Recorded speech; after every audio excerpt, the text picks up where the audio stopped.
আসসালামু আলাইকুম। পল্লবী মহিলা ডিগ্রি কলেজ অনলাইন ক্লাসে সকল ছাত্রীদেরকে স্বাগতম।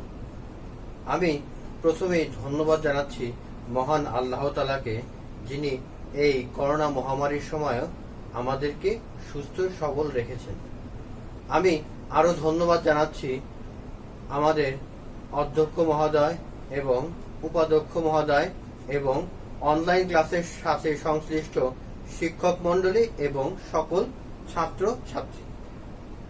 আজকে আমি তোমাদের একটা গুরুত্বপূর্ণ অধ্যায়ে ক্লাস নেব, সেটা হলো অগ্রাধিকার শেয়ার। তোমরা সাধারণ শেয়ার সম্পর্কে বিস্তারিত পড়েছ, কিন্তু অগ্রাধিকার শেয়ারটা তোমরা হিসাব বিজ্ঞান বিভাগে পড়লেও ফিনান্সেও এটার অনেক গুরুত্বপূর্ণ বহন করে। সেই জন্য অগ্রাধিকার শেয়ার থেকে তোমাদের প্রত্যেক বছর জাতীয় বিশ্ববিদ্যালয়ে 4 মার্ক এবং 10 মার্কেরও কোশ্চেন এখান থেকে থাকতে পারে। সেজন্য খুব গুরুত্ব সহকারে আজকে আমি এই অধ্যায়টা আলোচনা করব। এই অধ্যায়টা আলোচনার প্রথমেই আমি জেনে নেব যে অগ্রাধিকার শেয়ার কাকে বলে। অর্থাৎ কোম্পানি যে শেয়ারের মালিকগণ কোম্পানির লভ্যাংশ বন্টন ও বিলোপ সাধনের ক্ষেত্রে মূলধন ফেরত পাওয়ার ক্ষেত্রে অগ্রাধিকার ভোগ করে, তাকে অগ্রাধিকার শেয়ার বলে। অর্থাৎ এই অগ্রাধিকার শেয়ারের মালিকগণ হলো কোম্পানির লভ্যাংশ যখন বন্টন হবে সেই বন্টনের সময় অগ্রাধিকার ভিত্তিতে লভ্যাংশ পাবে, এবং বিলোপ সাধনের পরে অর্থাৎ যখন অবসান হবে কোম্পানির, তখন তারা এই অবসানের সময় মূলধন ফেরতের ক্ষেত্রেও অগ্রাধিকার পাবে। অর্থাৎ এখান থেকে তারা দুইটা সুবিধা পাবে, এক লভ্যাংশের ক্ষেত্রে এবং বিলোপ সাধনের ক্ষেত্রে। তাহলে আমি খুব সহজেই বুঝতে পারলাম অগ্রাধিকার শেয়ার কাকে বলে। আমরা এখন জানবো অগ্রাধিকার শেয়ারের বৈশিষ্ট্য, অর্থাৎ কোন কোন বৈশিষ্ট্য থাকলে আমরা তাকে অগ্রাধিকার শেয়ার বলবো। দেখো লেখা আছে 1 মালিকানা, 2 লভ্যাংশ অগ্রাধিকার, 3 মূলধন ফেরত, 4 লভ্যাংশ, 5 অংশগ্রহণ বৈশিষ্ট্য, 6 রূপান্তর যোগ্যতা, 7 সমমূল্য, 8 ভোটাধিকার, 9 জামানত, 10 যোজিত বৈশিষ্ট্য। আমরা এখন এই বৈশিষ্ট্য সম্পর্কে আলোচনা করব। 1 নাম্বার আছে মালিকানা। অগ্রাধিকার শেয়ার হোল্ডার যারা শেয়ারের মালিক, তারা কোম্পানির মালিক নয়, আবার এরা ঋণদাতাও নয়। অর্থাৎ মালিক এবং ঋণদাতার মধ্যবর্তী স্থানে এই অগ্রাধিকার শেয়ারের মালিকগণ অবস্থান করে। তারা কোম্পানি থেকে নির্দিষ্ট হারে লভ্যাংশ পায়, আবার এটা ডেপ্ট মানে ঋণের মতোই এরা নির্দিষ্ট হারে লাভ হোক বা না হোক, এরা নির্দিষ্ট হারে লভ্যাংশ বা সুদ বা প্রভিডেন্ট যেটা থাকে সেটা পেয়েই থাকবে। লভ্যাংশের অগ্রাধিকার অর্থাৎ কোম্পানি যখন তাদের বার্ষিক অ্যানুয়াল মিটিংয়ে বা বার্ষিক মিটিংয়ে যখন তাদের লভ্যাংশ ঘোষণা করবে, এই লভ্যাংশের ক্ষেত্রে অগ্রাধিকার শেয়ারের মালিকগণ সর্বপ্রথম এই লভ্যাংশের ভাগীদার হবে। তাদের লভ্যাংশ দেওয়ার পরে সাধারণ শেয়ার হোল্ডারদের লভ্যাংশ বন্টন করা হয়। মূলধন ফেরত অগ্রাধিকার ঠিক একই রূপ। কোম্পানি যখন অবসায়ন অথবা অবলোপন করা হবে, ঠিক তখন অগ্রাধিকার শেয়ারের মালিকগণ সর্বপ্রথম তার মূলধনের অংশ ফেরত পাবে।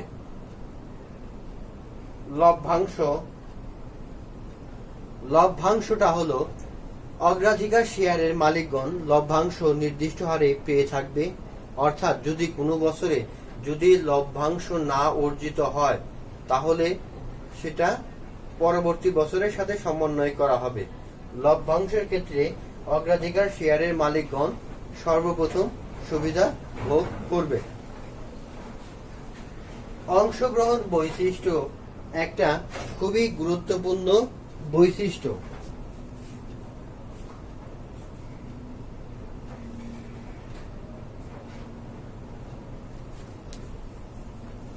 অর্থাৎ এই ক্ষেত্রে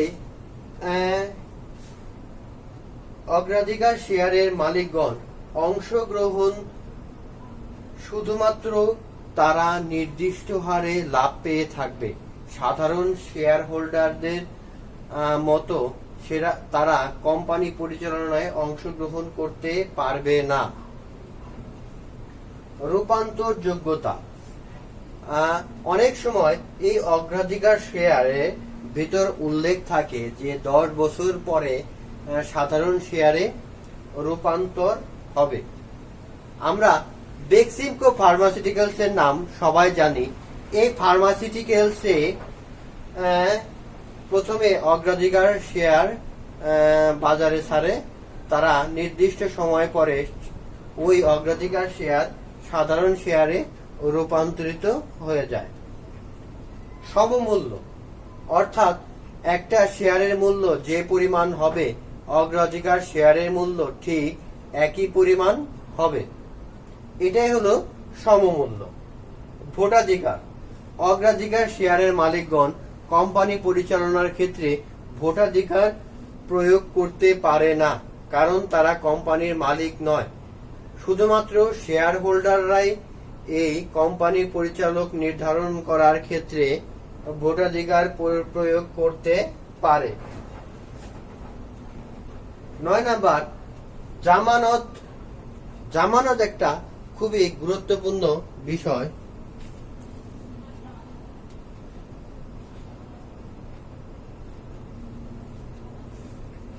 অর্থাৎ এরা নির্দিষ্ট পরিমাণ অর্থ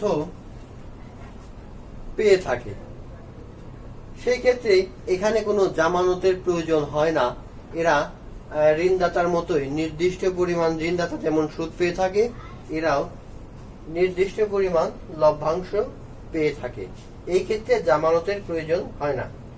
যোজিত বৈশিষ্ট্য খুবই গুরুত্বপূর্ণ বৈশিষ্ট্য। এই বৈশিষ্ট্যটা হলো, যদি কোনো বছর কোনো কারণে কোম্পানি লভ্যাংশ ঘোষণা করতে না পারে অথবা কোম্পানি কোনো লস হয়, সেই ক্ষেত্রে পরবর্তী বছরে যখন লভ্যাংশ ঘোষিত হবে তখন পূর্বের বছরে এই অগ্রাধিকার শেয়ার হোল্ডারদের তাদের সমুদয় পাওনা পরিশোধ করে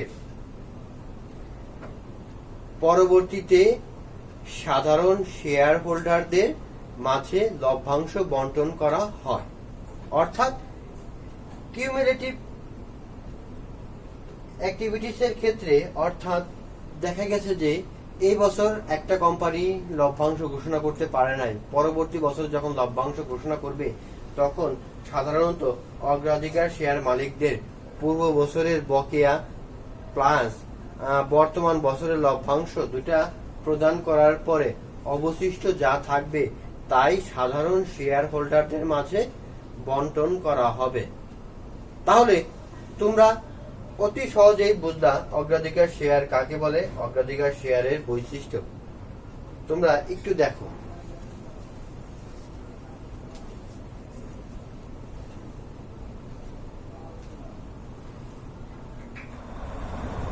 এখন আমরা পড়ব অগ্রাধিকার শেয়ারের প্রকারভেদ, অর্থাৎ অগ্রাধিকার শেয়ার কত প্রকার।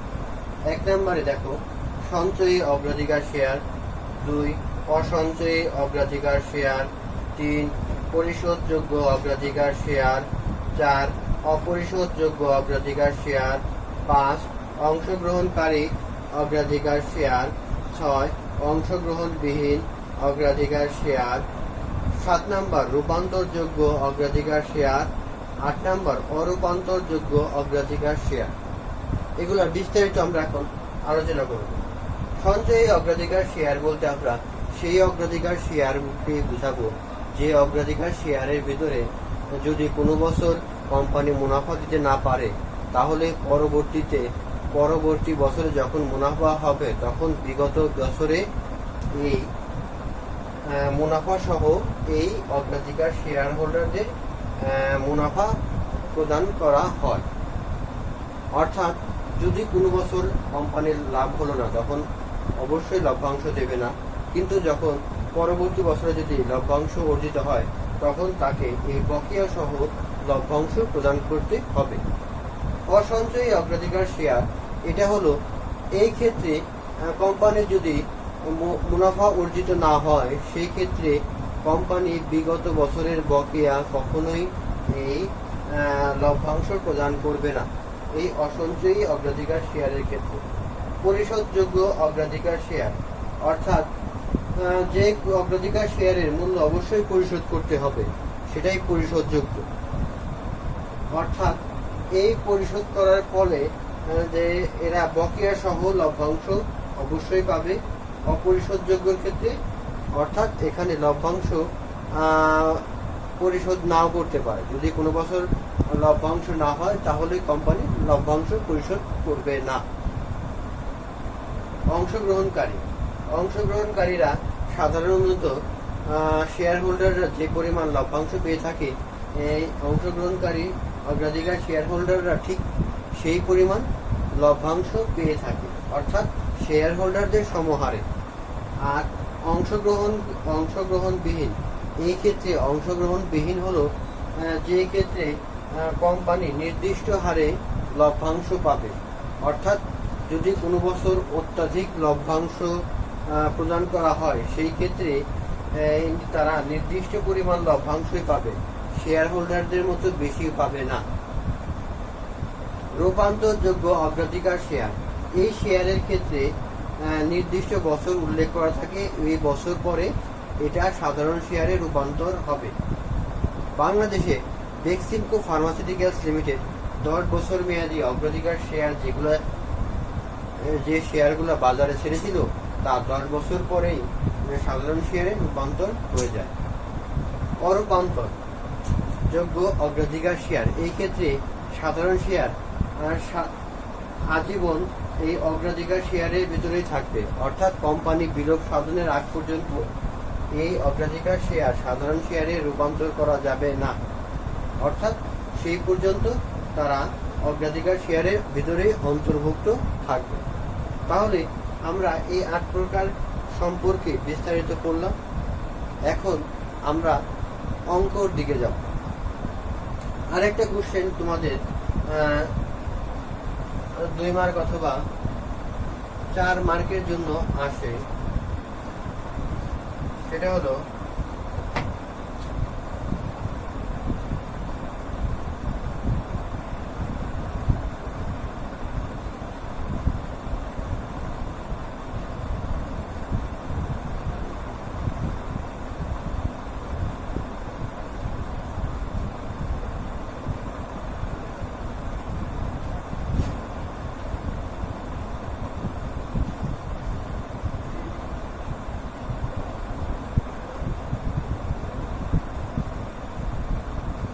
অর্থাৎ অগ্রাধিকার শেয়ারকে কেন সংকর জাতীয় শেয়ার বলা হয়।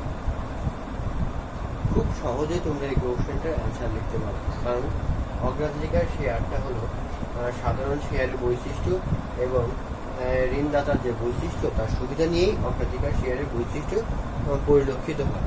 এই ক্ষেত্রে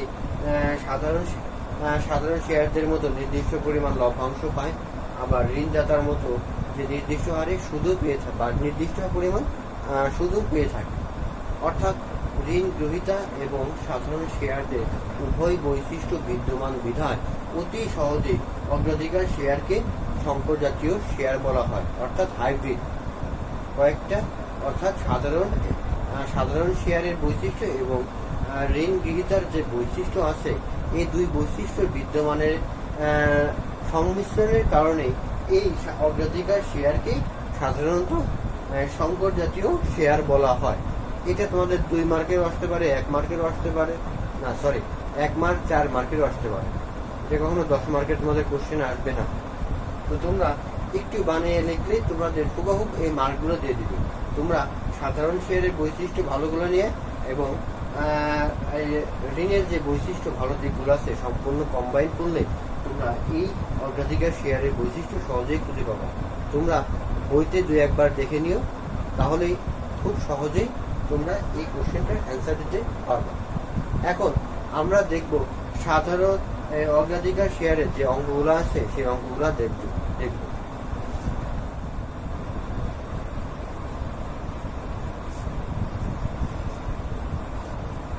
আমরা এখন দেখব অগ্রাধিকার শেয়ারের সূত্রসমূহ। এখানে তিনটা অগ্রাধিকার শেয়ারের সূত্র তোমাদের দেওয়া আছে। এই তিনটা ভিতরে এই 1 নাম্বারটা এবং 2 নাম্বারটা থেকেই সাধারণত তোমাদের জাতীয় বিশ্ববিদ্যালয়ে অঙ্কগুলো এসে থাকে।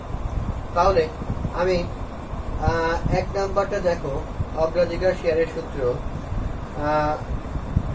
অগ্রাধিকার শেয়ারের মূল্য ভ্যালু অফ প্রাইস ডিপি অর্থাৎ ডিভিডেন্ড পেবল, অর্থাৎ যে পরিমাণ ডিভিডেন্ড দেওয়া হবে 1 - 1 divided by 1 plus I to the power n divided by I. তোমরা বন্ডের মূল্যায়নের যে সূত্রটা ছিল, এখানে ডিপির পরিবর্তে এখানে আই ছিল, তখন মানে সুদ প্রদান করা হতো, কিন্তু এখানে প্রদান করা হয় কি ডিভিডেন্ড, সেজন্য আমি ডিপি লিখেছি। আর সবগুলো ঠিকই আছে। ম্যাচুরিটি ভ্যালু 1 প্লাস আই, অর্থাৎ যখন তোমাদের এই সূত্রটা তখনই প্রয়োগ করবা যখন অঙ্কে তোমাদেরকে যদি ম্যাচুরিটি ভ্যালু দেওয়া থাকে, তোমরা 1 নাম্বার সূত্র প্রয়োগ করবা। যদি অঙ্কে ম্যাচুরিটি ভ্যালু দেওয়া না থাকে তাহলে 2 নাম্বার সূত্রটা প্রয়োগ করবা। এখানে বন্ড ভ্যালুয়েশন বা bond price equal to DP মানে ইন্টারেস্ট যেটা পাওয়া যাবে, কেপি মানে আয়ের হার। এখানে সুদের হার দেওয়া থাকবে এবং বন্ড থেকে আয়ের হার, এই দুটো দেওয়া থাকবে। এই কেপি মানে আয়ের হার আমি আগের ক্লাসে তোমাদেরকে পড়াইছি, সেটা দেওয়া থাকবে। আবার অগ্রাধিকার শেয়ারের ক্ষেত্রে ইল টু ম্যাচুরিটি যদি দেওয়া থাকে তাহলে এই আয়ের হারটা থাকবে আর redeemable value minus net salvage value divided by N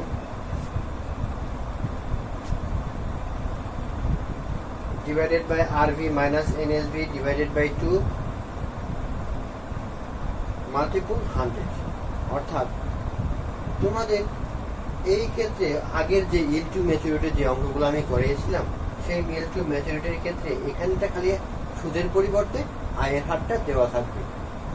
অর্থাৎ এই তিনটার ভিতরে প্রথম দুইটা অঙ্ক খুবই কমন। এই দুইটা অঙ্ক সাধারণত তোমাদের বোর্ডে আসে, 3 নাম্বারটা খুবই কম আসে। একবার সম্ভবত আসছিল, সেটা হলো ফিনান্স ডিপার্টমেন্টে। তোমরা একটু ভালো করে দেখো।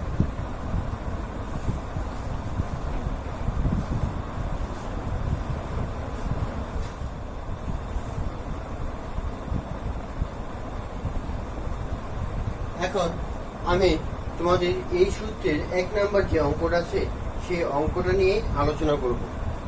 আগে অঙ্কটা পড়ি, বুঝি, তারপর অঙ্কটা করি আমরা।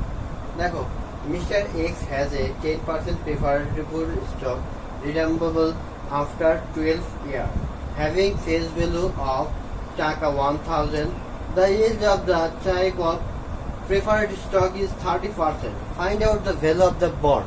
অর্থাৎ আমাদের এই প্রেফারেড স্টকের বন্ডের যে ভ্যালুটা আছে সেটা বের করতে হবে। অর্থাৎ আমরা এটা কোন সূত্র ব্যবহার করব? যেহেতু ফেস ভ্যালু 1000 টাকা, অর্থাৎ ম্যাচুরিটি ভ্যালু 1000 টাকা দেওয়া আছে, তাহলে আমরা 1 নাম্বার সূত্র ব্যবহার করব। আমি এর আগেও বলেছি যে যদি অঙ্কে ম্যাচুরিটি ভ্যালু দেওয়া থাকে তাহলে আমাদের 1 নাম্বার সূত্র ব্যবহার করতে হবে। তাহলে আমরা বলতে পারি we know that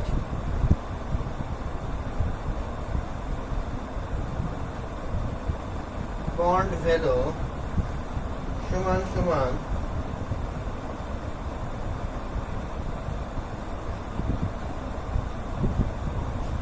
bracket 1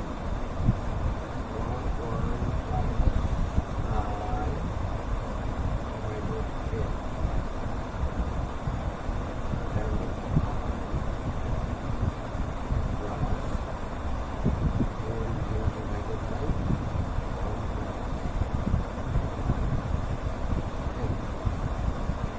আমরা অতি সহজেই সূত্রটা লিখে ফেললাম। এখন সূত্র অনুযায়ী আমরা এখন মান বসাবো, অর্থাৎ হেয়ার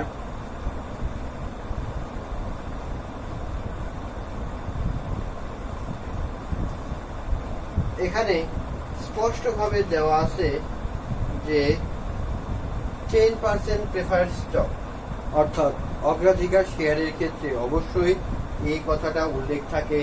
5% অগ্রাধিকার শেয়ার, 10% অগ্রাধিকার শেয়ার, 15%, 12%, অর্থাৎ পার্সেন্টটা অবশ্যই উল্লেখ থাকে।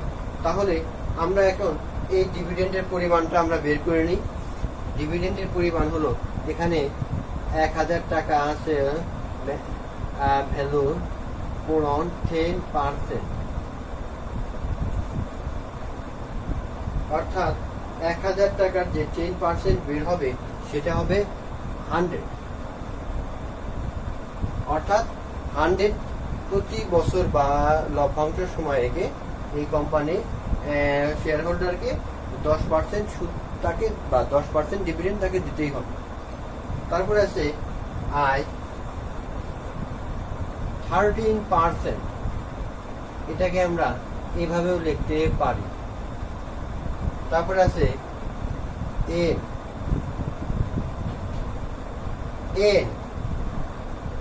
এন আছে 12 ইয়ার্স,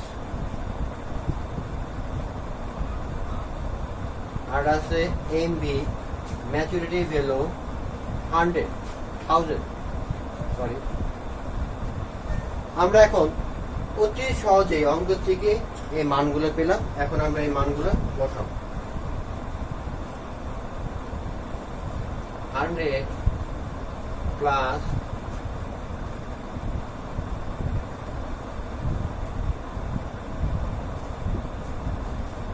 1 minus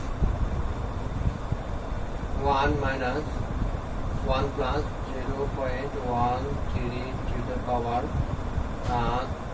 12, 0.13 plus MB দেওয়া আছে 1001 plus 0.13 to the power 12। আমরা সহজেই মানটা বসালাম। মান বসানোর পরে এখন আমরা কি করব, সায়েন্টিফিক ক্যালকুলেটরের সাথে যদি আমরা এইটা আর এইটা সমাধান করি তাহলে আমরা সহজেই পাই, এইটুক সমাধান করার পরে পাই 591.77 প্লাস এইটুক সমাধান করার পর সায়েন্টিফিক ক্যালকুলেটরের মাধ্যমে আমরা পাই 230.71। এখন এই দুইটা যোগ করার পরে আমরা পাই 822.48, অর্থাৎ এই প্রেফারেড শেয়ারের স্টকের মূল্যটা দাঁড়াচ্ছে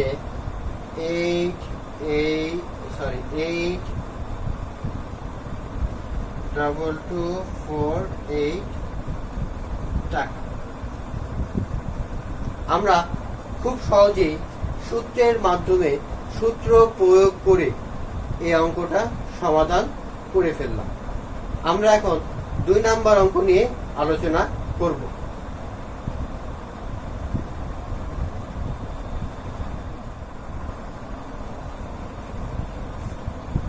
এখন আমরা 2 নাম্বার সূত্র নিয়ে আলোচনা করব। সেটা হলো, যদি এমভি বা ম্যাচুরিটি ভ্যালু দেওয়া না থাকে অঙ্কে তাহলে আমরা কি করব। দেখো অঙ্কটাকে আমি পড়ছি, তখন বুঝা যাচ্ছে। BD limited preference share face value is 3000 per share and rate of dividend is 15%. If required rate return is 8%, what is the preferred share value?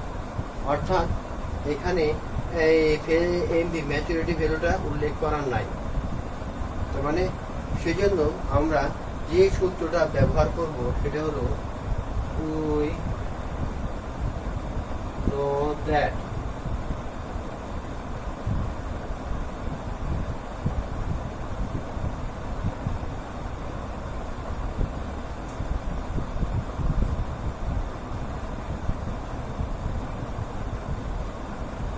এই সূত্রটা আমরা 2 নাম্বার সূত্রটাই ব্যবহার করব। হেয়ার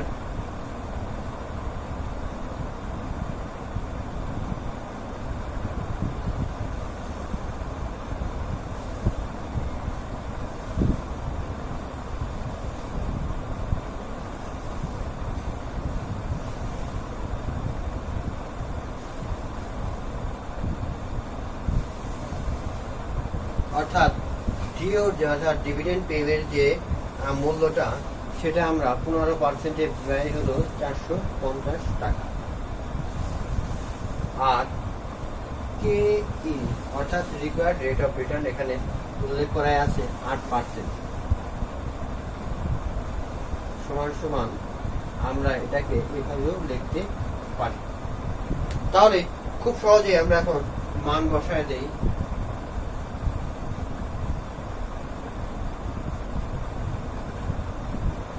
সহজে আমরা যদি এই 8% দিয়ে এটাকে ভাগ করি তাহলে আমরা যে রেজাল্টটা পাই সেটা হলো 5625। খুব সহজেই আমরা অঙ্কটা করে ফেললাম। এই অঙ্কটা তোমাদের যদি আসে 1 মার্কেরও আসতে পারে, 4 মার্কেরও আসতে পারে। খুব সহজ একটা অঙ্ক, তোমরা অঙ্কটা দেখে কখনোই ঘাবড়াবো না। তাহলে অঙ্কটা একটু লক্ষ্য রাখো এবং অ্যান্সারটা একটু দেখো। আমি সূত্র বসাইছি, মান বের করলাম, মানটা বসে ভাগ দিয়ে দিচ্ছি, শেষ। অঙ্কটা খুব সহজই অঙ্ক।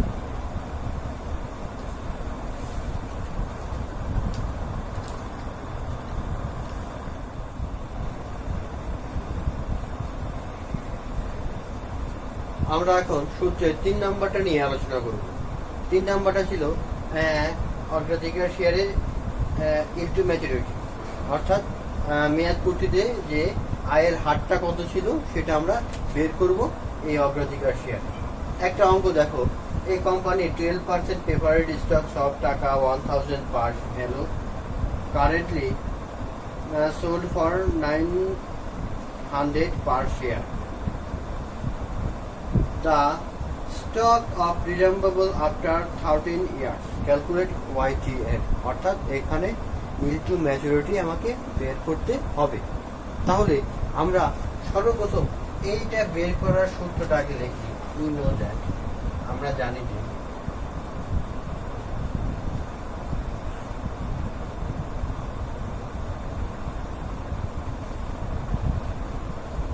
YTN equal to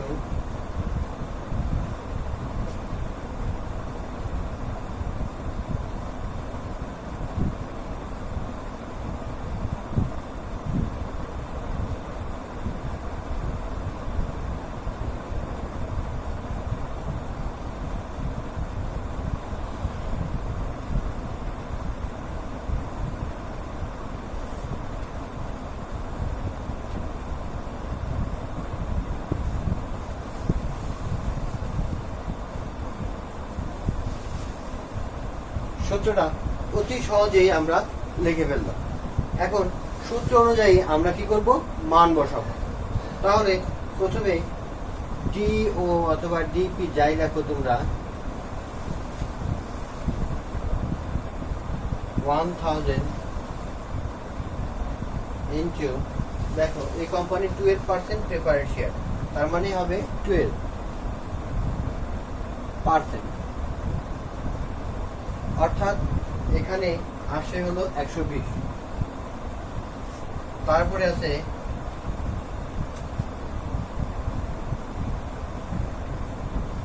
RV 1000 রিডেম্বল value, NSV দেওয়া আছে 900 টাকা, এন সমান সমান দেওয়া আছে কত, 13 ইয়ার।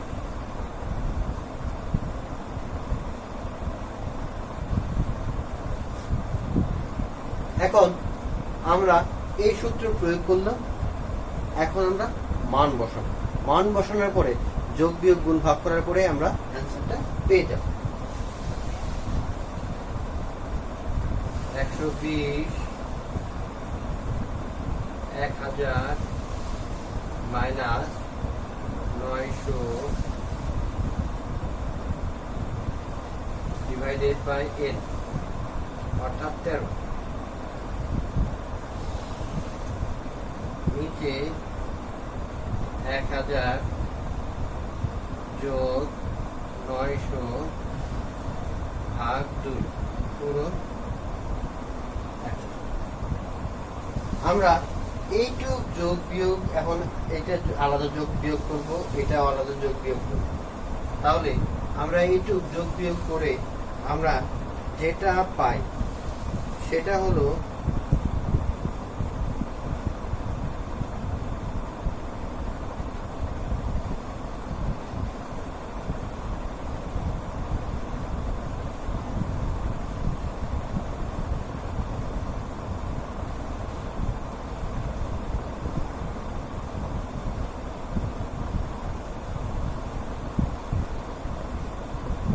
খুব সহজেই আমরা এই মানটা পেয়ে গেলাম।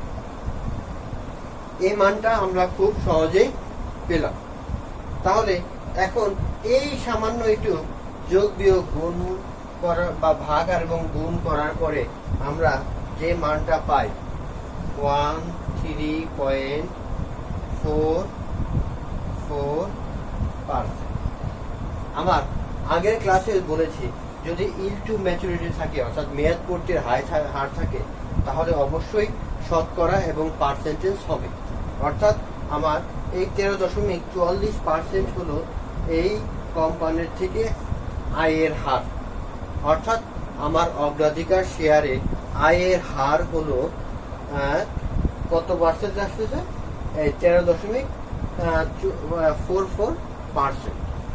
অর্থাৎ আমি যদি এই অগ্রাধিকার শেয়ারে বিনিয়োগ করি তাহলে এখান থেকে আমি এত পার্সেন্ট হারে রিটার্ন পাবো। সুপ্রিয় শিক্ষার্থী বন্ধুরা যারা আমার আছো, আমার যারা শুভাকাঙ্ক্ষী ছাত্রীরা, তোমরা নিশ্চয়ই এই ক্লাসটা করে অগ্রাধিকার শেয়ার সম্পর্কে বিস্তারিত ধারণা অর্জন করতে পারবা। তো আজকের মতো আমি এখানে আমার এই বক্তব্য শেষ করব। আমি সর্বশেষ মহান আল্লাহ তাআলাকে ধন্যবাদ জানাচ্ছি। আমি ধন্যবাদ জানাচ্ছি আমাদের অধ্যক্ষ মহোদয়, উপাধ্যক্ষ মহোদয়, অনলাইন ক্লাসের সাথে যুক্ত সকল শিক্ষক এবং ছাত্রছাত্রীবৃন্দ, সবাইকে আমার প্রাণ ঢালা শুভেচ্ছা রইল। তো সকল ছাত্রীকে আমি আন্তরিকভাবে শুভেচ্ছা জানিয়ে আজকের মতো আমার বক্তব্য এখনই শেষ করছি। আল্লাহ হাফেজ।